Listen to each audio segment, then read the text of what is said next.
Hi, I'm Anna Williamson, and this is the Experian Cost of Loving podcast, where we're going to be having a serious chat about all things romance and money. Lewis now the bigger earner than me. Yes, I am.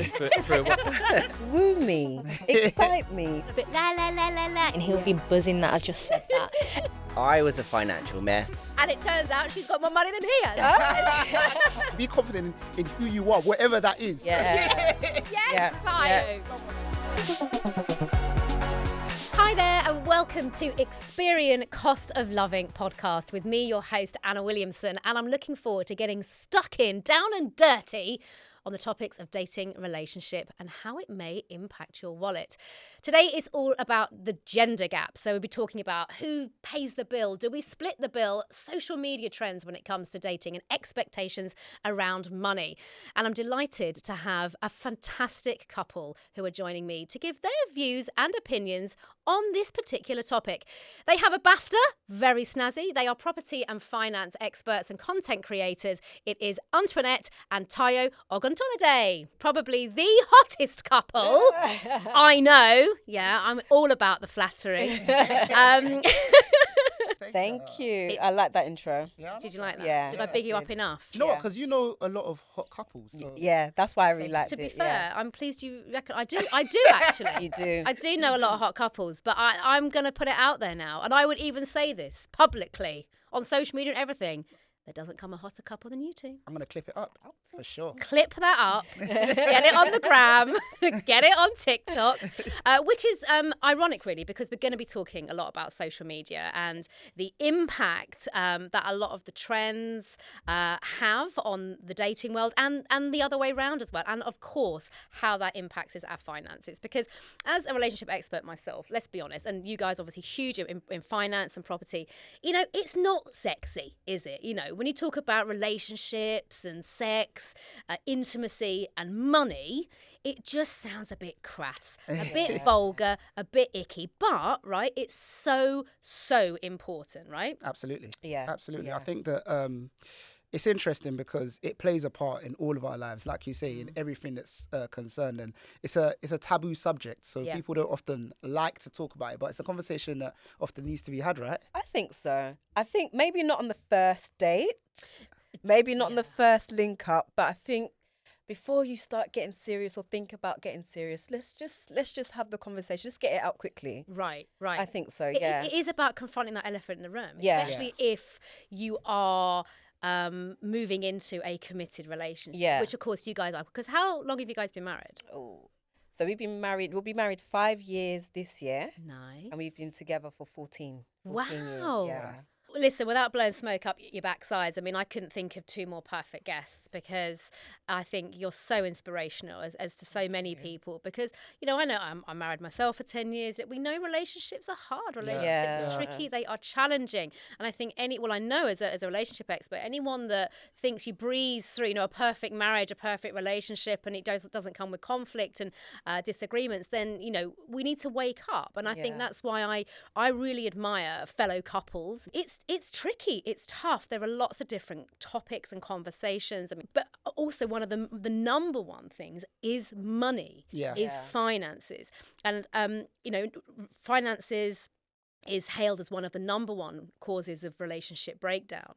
And I think exactly, you know, as we've discussed and you said, and we all sort of, you know, preach from the same hymn book, you know, we can't underestimate enough how important it is to be cool about talking about money. And I think typically as well, I don't know how you guys feel about this, but I'm going to get into social media trends in a minute because they answer for a lot. Our Gen Zers.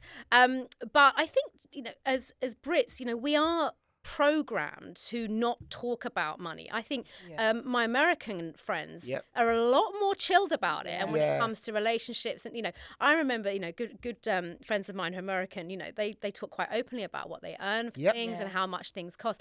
And, you know, I'm there sort of there clutching my handbag, you know, hyacinth bouquet style going, you can't talk about money, it's vulgar. It's vulgar. And I think, you know, and I get it, you know, we don't want to be crass, we don't want to be vulgar, but I think what we are really striving for now in 2024 is to find that middle ground around being transparent about finances. We don't have to be vulgar about it. It's not about showing off. It is about being really real and honest because money is so secretive. Yeah. I mean, what do you think? Yeah, I think definitely, even in like the career and amongst friends, speaking about salaries is something that allows you to kind of like aspire for more. But I think definitely in dating as well, I've always been a big fan of like transparency. I think that one thing that Antoinette and I did early doors was that you kind of show the real you and are a lot transparent, and you kind of manage expectations that well. So I remember like Antoinette and I have dated for quite some years, Yeah. and there'd be like, I love the fact that there'll be like a birthday where I might get her like a, let's say like a Louis Vuitton bag. I mean, I'm enjoying that. How, but the next year it's kind of like money isn't the same, Right. and this is when we're really young. So I might get her a card. It might have like £2 in it. I'm joking, not to you. I'd rather put nothing in the card. But if there's a nice message but she in there. understands. She But understands that. and And I think that sometimes people feel that if you get the Louis Vuitton bag, like next year, it has to be like a Range Rover at 22 years old. Yeah. And I think that it's just that understanding that, look, we live in the real world. Yes, yeah. The real world, and in a cost of living crisis. I mean, I'm Yes. sick and tired of saying it. I think we're all sick and tired of living in it, but it is facts and it is real. Yeah. And I think, you know, why I'm so pleased that Experian have done this amazing research and done this podcast is to really kind of debunk a lot of these myths and stereotypes, because I might sound like a right old granny saying this, but, you know, it really concerns me, you know, seeing, you know, Gen Zers or whatever thinking they need to be living I mean, I look now, I've got niece and nephew in their early 20s. They are living the most bougie lifestyle. I mean, I'm serious. I'm like, what is that on your Christmas list? £250 belt? What are you talking about? You don't even know you're born, child. You're still in college. You know, I would be grateful if, you know, I got, I don't know, like you said, £10 Amazon voucher. Yeah. Do you know what I mean? And I think, but it is this measuring against sort of this lifestyle. And I think, you know, influencers, you know, have a lot to answer for. I don't mean that in a shady way at all. But, you know, and I spend a lot of my times, I'm sure you guys do, about being real and just seeing filters and certain people for what it is, you know, people living on credit a lot of the time. And when you really unpack, like we're saying about relationships, but this is why there's such a marriage between relationships and money, because when you start to unpack what's really going on, then you start to go, okay, maybe it isn't quite as glossy and as perfect as we perceive everyone else's life to be. Exactly. And that's where we're getting ourselves in trouble, because once that horse has bolted, it's really hard to rein it back in, right? Absolutely. I think the unfortunate thing is that the numbers and data and facts aren't sexy enough. I think that's exactly what it is. Numbers are not. It's not a sexy topic. It's not a sexy topic, and I think that when you see like the things on Instagram and all the highlight reels, it's that you pin yourself against to those unrealistic expectations. But if we were able to actually focus on the numbers, and it says that the average person in the UK earns around like 30k, when someone's talking about a bag that costs 30k, you wouldn't feel so. You wouldn't feel that, oh, should I be able to afford a 30k bag? You wouldn't feel like that, because you know that most of the people that are commenting on it probably earn around the 30k mark, basically. Exactly. We've got to focus on the facts. And I think you're right in that, because I think people are assuming everyone is, you know, racking up these 6-figure salaries left, right, and centre. Absolutely Look at not. the stats. Right. What's the average salary in the UK? About what, 27,000? 30 or so, yeah. And you say average. Average. Average Yeah. salary. So that tells us that's what most people are kind of the ballpark are on. And as you say, and it's not to say we can't aspire. Absolutely. You know, it's not to say that we shouldn't go on lovely dates. Yeah. That we shouldn't treat our missus to a Louis Vuitton bag. But if it's within your financial capabilities. Yes. And on the flip side to that, there are some good TikTok trends and stuff coming around with people being a lot more realistic about money, which is really good. But going back to dating, so talking to social media, I just want to touch on a few trends that have been doing the rounds. Oh, here we go. Just to get your thoughts on this. So there was a scenario where a date, so this is a big topic that we're always talking about, we're always hearing about. I get it in my field, you must get it in your field. But it's about splitting the bill. I'd say this is probably up there as the number one. Who pays, right? So, but a date got upset about asking to split the bill. So it does raise the question around expectations and fairness when it comes to dating. So, I mean, maybe going back to when you first had, you know, dates, you know, what were your thoughts on that, and what are your thoughts on that now?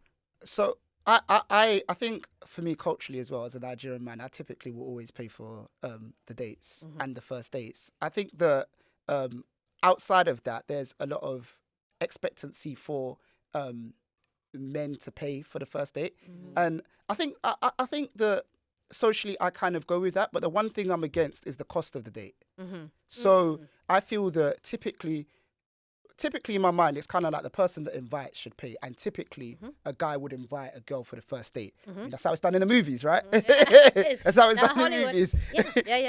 But I think that where we're getting a lot of like back and forth is that if the first date is £300, that's where a problem comes, because that's a significant, especially like sometimes people pay £300 for a date and you don't save on a monthly basis. You don't invest anything, you don't tuck anything away for a rainy day, but you're paying £300 for a date. So It's a lot of money on it. it's a lot of money. Like you could invite someone, and I think that if we were only talking about coffee dates, there wouldn't be that much discussion about splitting, and there wouldn't be that much drama if it was like come for and coffee dates are nice. You get to talk. Like that's why people have coffee meetings rather than dinner, because you actually get to communicate. I'm more likely to do good business over a coffee than a dinner. So it's kind of like why are we shifting to things that are always more bougie? And I think that because of that's where these discussions are coming in. I think a man should pay for the first date. I think there's something nice and special about a woman feeling wanted. Chivalry. Woo me. Excite me. Treat me. You want to get to know me. You've asked me out. Pay. Now, I think that's the key point here, and actually to your point, Tayo, as well. Yeah, and I think I would agree, as a dating expert, that for a first date, whoever has initiated that date, I think I think it sways in that direction of that person going, well, look, this is my opportunity to take you out because that's what I would like to do, and if you obviously readily accept, lovely. And then, because people always ask me, and I think for me, it's often about sort of judging how that date goes, and also setting those parameters up front, like to your point, Tayo, as you say. I mean, maybe you are wedged up and you can afford a £300 first date and you want to do that. But sometimes the recipient might not feel comfortable with that. Sometimes they might. I mean, I probably would. I'm not going to lie. But sometimes people might not, because they might feel there's a power imbalance. They might feel inferior. And that then plays into a whole new level of self-confidence, self-esteem, upbringing, behaviours, attitudes around money, you know, feeling like you're owing something, you know, and all of that. So where do you feel around that? Because I'm with you, Ty. I think one of the, and if you take nothing away from this podcast, I think my advice is always to keep that first date, that first interaction neutral, beige, where take finances off the table. I don't know if you'd agree with this as financial experts, but I think it is such a big deal in relationships. It really is. And we can't ignore it, because it is. It's the number one cause of breakdowns, you know, there's a lot of research. But I think when you take that out of the equation on the first date, you're then, there's a big trend now in 2024 of val-core dating. So values-based, what your values are, what your reason is for going on. So finding out about that person before you start checking out their bank balance and whether they can afford to take you to the Maldives. You know, and, you know, all of that I consider is fluff. Sometimes it's important fluff when it comes to setting up your home, and obviously checking that there isn't a massive amount of debt or people's spending habits and attitudes around money. That's a whole new layer as well, which we absolutely need to get into if we're getting into a long-term relationship. But I think first up on dating, I think keep it as simple as you possibly can. And then that second date, maybe we started to suss out on that first date where we might be going, and then gauging what might be an appropriate second date. I've got a friend of mine who this is years ago, but he's pretty well off. He worked hard, and he was taking these girls out, and he was doing that. He was going to these ridiculously expensive places on the first date.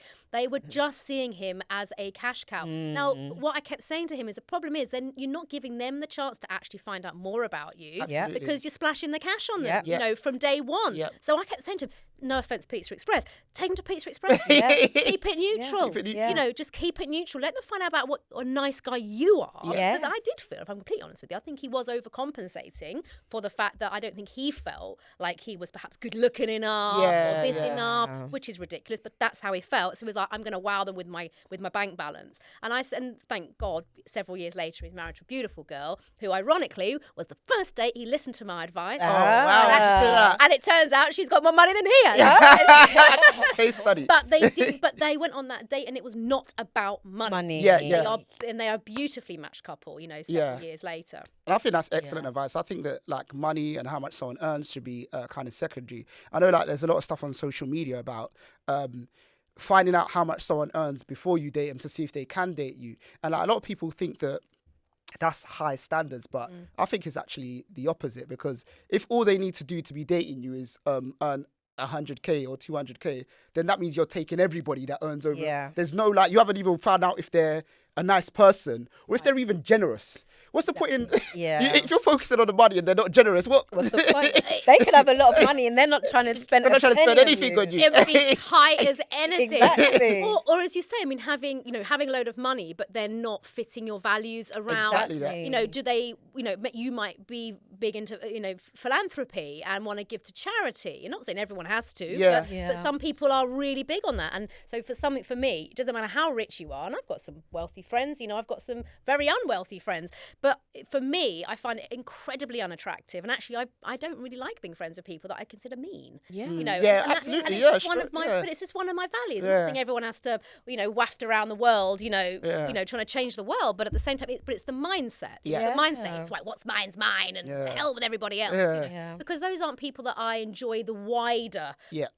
conversation. Yeah. I'm aligned with. Yeah. I'm not saying they're a bad person, Yeah. but they're not compatible for me. Yeah. Yeah. And I think that's what's really important. You're absolutely right. You could be absolutely loaded, but if you're mean as anything with it, What's the point? point? What's Yeah. the point? I think I've got a 22-year-old brother, and I always say to him, don't let anyone convince you that you need to be out in Hakkasan, Nobu, dating these girls. Preach it, Antoinette. Like, I'm not. Don't do it. Nando's is fine. Nando's is really Pizza good. Express is fine. Yes. You know, your local chain is fine. Get to know the person, and also be realistic with your spending as well when it comes to dating. For the guys, right, in particular, because quite often the expectation to pay for dates is on them. What I kind of like to say to the younger guys in particular is that, do you know what? Society is going to try and tie your worth to money, and don't allow it to happen, basically. Your worth isn't based on how much you earn, as much as society tries to tell you that. You're funny, you're charismatic, You're kind. you're nice to be kind. around, Yeah, like all of you these other work things. hard. And Kind and manners. Exactly like, that's how that. I'm raising my boy. I said, I don't care what you do, as long as you are kind and you have manners That's and you it. think your shit don't stink, yeah, then we are literally. fine. I love that last bit that you Yeah. said as well. Like, Yeah. literally, be confident in Yeah. who you are, whatever that Yeah. is. Yeah. You're one of one, basically. And I think that once you kind of got that confidence in yourself, that self-worth, it's kind of like, we're going here because that's what I want to pay right now. Yeah. £20 cap. Here's the voucher. Furthermore, it's £15 now. Yeah. It's £15 now. But that, I mean, I think, but that is sexy. Confidence Yeah. is sexy. Honestly. And to have that confidence to say, look, I'm so looking forward to seeing you. I want to take you out. But at the moment, yeah, I'm budgeting for a lot of things in my life. I mean, my God. And I would say this to, I mean, I know we're talking kind of, very, heteronormative, but, to a woman, that's sexy to a girl, a guy that is actually thinking about his finances and his budget and his future. My God, that is marriage material. Yeah. You want to That go down part. that route. Not the guy that's just whacking it on his credit card and is going to be saddled with 10 grand worth of debt before they're Yeah. 25. We all know it's a thing. We all know it's an elephant in the room. So therefore, if we all know it's a thing, let's just nail it Yeah. head on before. Yeah. Right, we're going out tonight, just quickly deal with it before it then becomes a massive vibe killer. And I was going to mention this to you. So I've got a friend of mine that went on a date and it was going really, really well. They were teeing up the next date. So this is good. This is a good situation. It got to the bill paying and she said, and she offered, to pay half. And I think she was hoping he would pay because he had suggested the date. So I think she loves a bit of chivalry. I'm all for a bit of chivalry too. Yeah. But he made it really weird. I think she said, "Oh, would you like me to contribute?" And he was like, "Actually, yes, I would."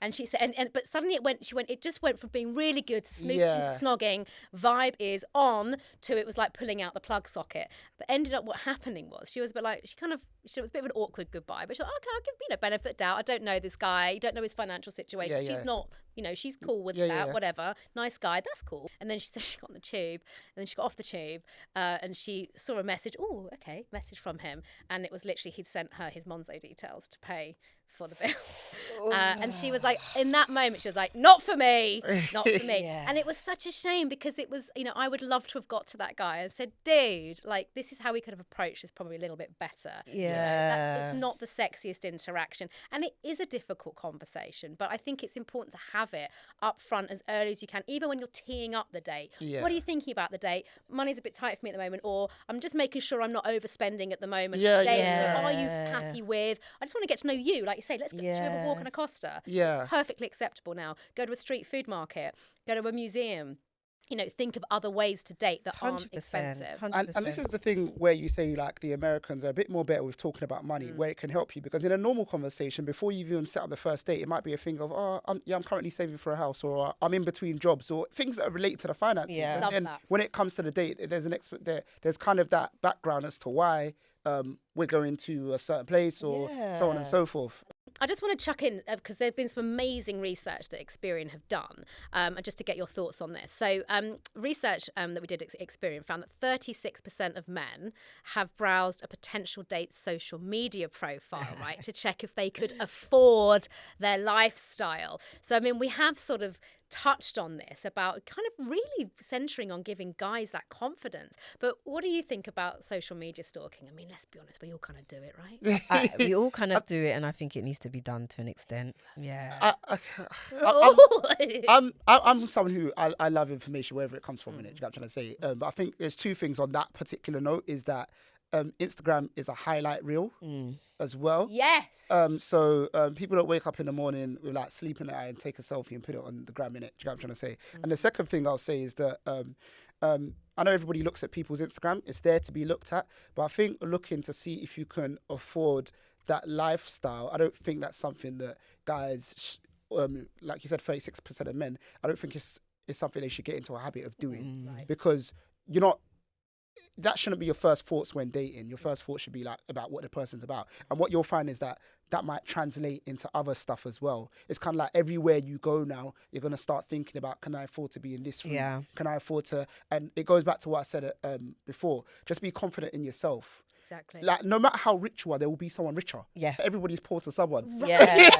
Yes, Everybody's Tayo. poor to someone. So Yes. forget about tying what you are or what you do to Yeah. money. Like, go out there, be yourself, let people buy into you, because once they've bought into you, it's there, because you don't have to live up to something that you're not. You're doing that Yeah. automatically. You wake up in the morning and you're you, basically. That's it. And not to put a damper on the topic as well, I personally don't believe in putting pressure on men, No. right?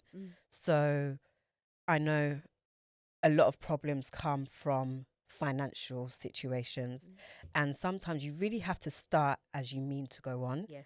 If you've put yourself in a situation where the woman has expectations that you constantly can't meet, you're going to find yourself in a lot of trouble financially and mentally as well. Trying to keep up. You can't do that forever. No.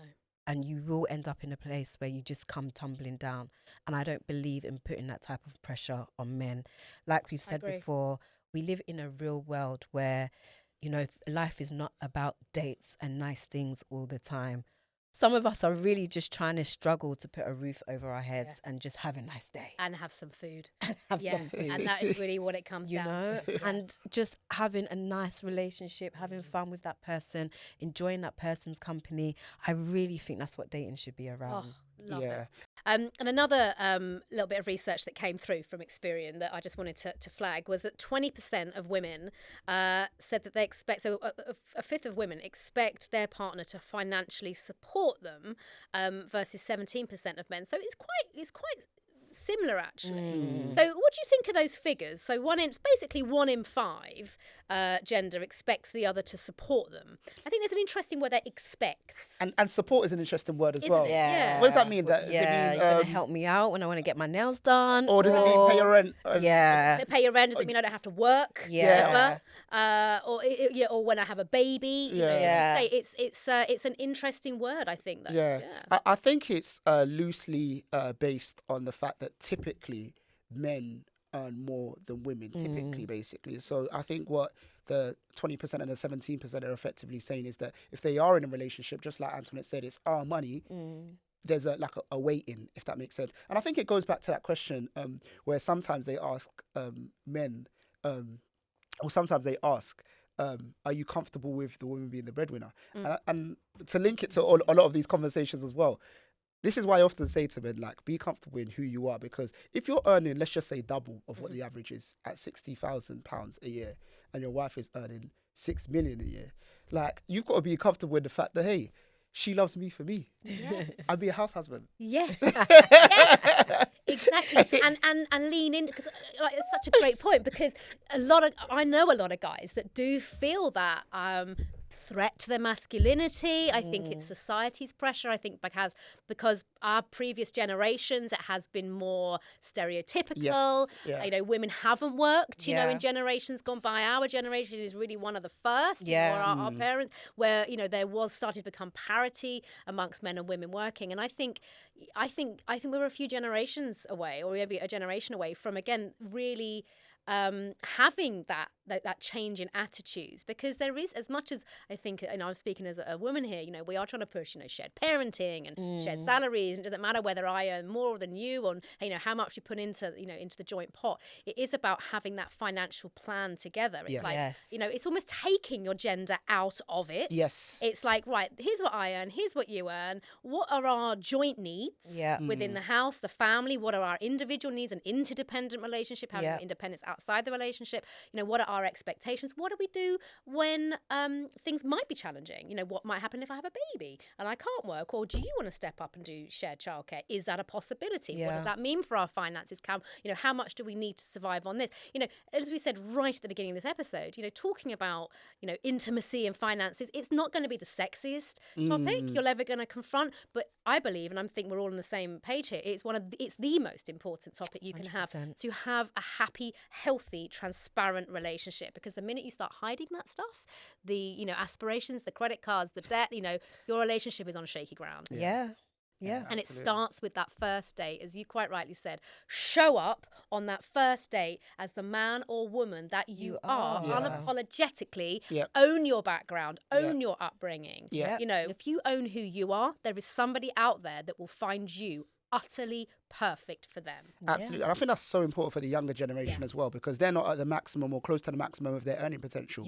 So for the younger generation, you really do need to be looking at what they're like their resilience or their consistency. That's the kind of things that you want to be looking 100%. At, rather than what they can spend on today's date. Exactly. It's what you find sexy. One of the sexiest things I find about my husband is that he funded himself through university. There you go. You know, I find that so sexy. You know, and I think, you know, because it says a lot about him. You know, and I think this is what, you know, you guys met at university, and I can tell this is why you're such an amazing couple, because there's curiosity and respect from each other.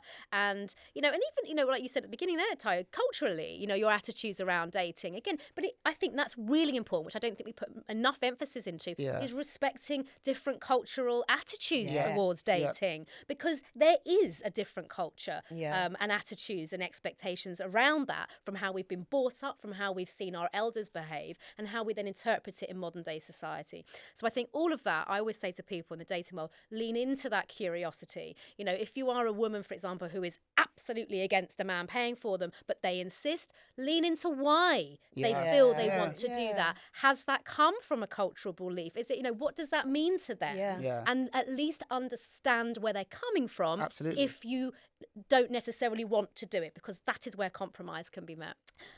Tayo, Antoinette, I mean, we could talk, I think, for about 5 years, and we will when we're off podcast. But honestly, thank you so much for your insight in your personal lives as well as your professional lives. Honestly, everything you were saying, I was just sort of air punching along the way. I was like, yes, preach. It makes so much sense. What would you say have been your key sort of takeaways from our little chat? Anything that surprised you or just really stamped home kind of some of your beliefs around dating and finances?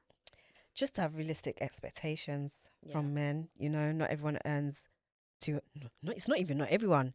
Hardly anyone earns £200,000. I think it's like 0.005% or something. And then even then, you might not fancy them. Exactly. Do you know what I mean? Exactly. Just have realistic expectations. I'll to the ladies, right? Have realistic expectations and enjoy yourself, right? And get with someone that you actually like, caring, kind, considerate. Those things are more important than how much cash he may or may not be carrying in his pocket. Absolutely. And Antoinette spoke to the ladies, so I'll speak to the men. Yes. Men, especially the young men.